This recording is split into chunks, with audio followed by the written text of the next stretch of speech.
నమస్తే, welcome to 6 TV. నేను Anand. Social మీడియాలో ఓ చిన్నారిపై అసభ్యకర వ్యాఖ్యలు చేసిన ఘటనపై తెలంగాణ మంత్రి సీతక్క ఫైర్ అయ్యారు. తండ్రి కూతుళ్ల మధ్య ఉండే అనుబంధం, అనురాగాల్ని కొన్ని మృగాలు అసభ్యంగా వ్యక్తీకరించడం దారుణమన్నారు.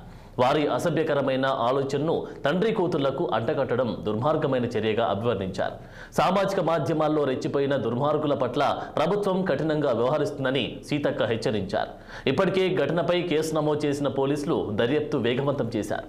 భవిష్యత్తులో ఇటువంటి ఘటనలు, అసభ్య ప్రచారాలు జరగకుండా కఠిన చర్యలు తీసుకుంటామన్నారు.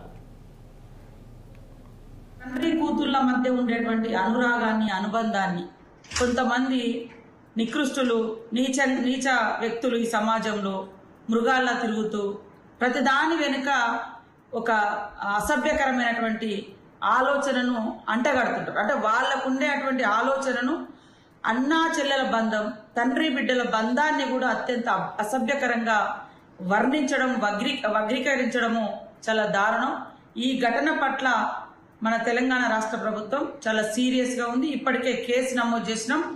అదేవిధంగా భవిష్యత్తులో కూడా ఇలాంటి దుర్మార్గులు ఇలాంటి చర్యలకు పాల్పడకుండా, ఇలాంటి అసభ్యకరమైనటువంటి పదాలు కానీ ప్రచారం కానీ జరగకుండా కఠినమైనటువంటి